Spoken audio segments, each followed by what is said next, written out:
One of the first things that you need to do when you've given your life to Jesus and become a Christian is to find a local church to be passionately committed to. Now, obviously, we hope that that's Trinity New Life Church. That's probably why you're watching one of our videos, is because somebody sent this to you after you made a profession of faith at one of our locations in one of our services. So church has got to be something that we don't just attend, but that we're actually a part of. But the first step is, in fact, attending. One of the questions that you hear people try to ask, or one of the arguments they make all the time is, well, I don't have to go to church. I don't have to be at church to be a Christian. I don't have to go to church to be saved. It's true.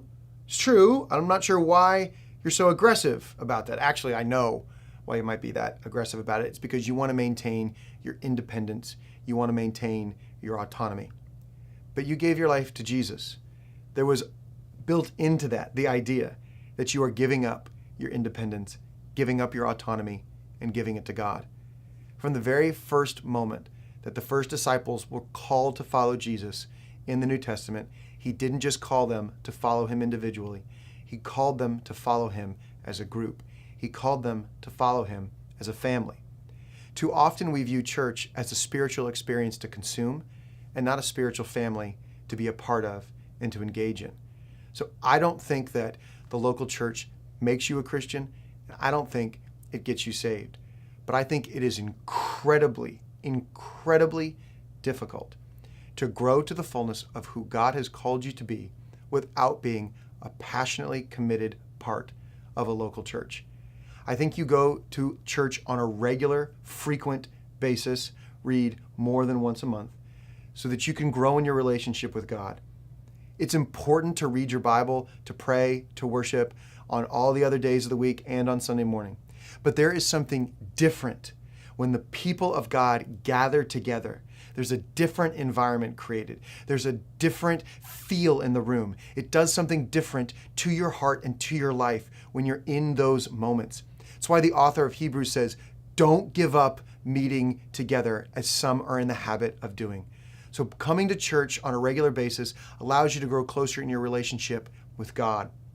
But coming to church on a regular basis also allows you to start developing relationship with other people who are also serving God. It might be really awkward to go from, I've never been to church, to I'm showing up at your small group and we've never met. I'm supposed to be calling these people spiritual family, but I don't even know what their names are or who they are. That's why you want to be coming to church on a regular basis, meeting other people, introducing yourself to others around. Don't just make it about you and God, because Jesus constantly makes it about us and God and us and other people. So we should make that a priority as well.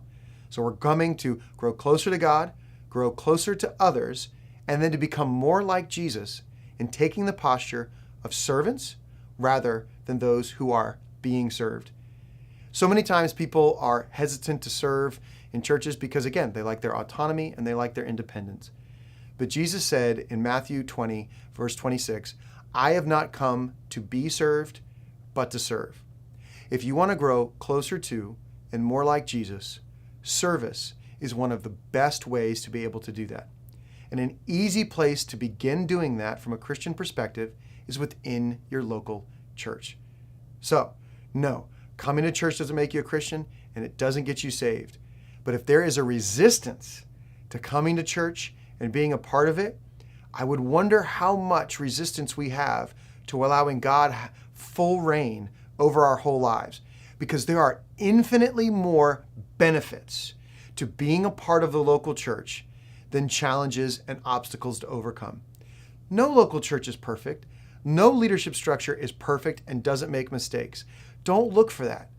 Look for the place where God grows you the most.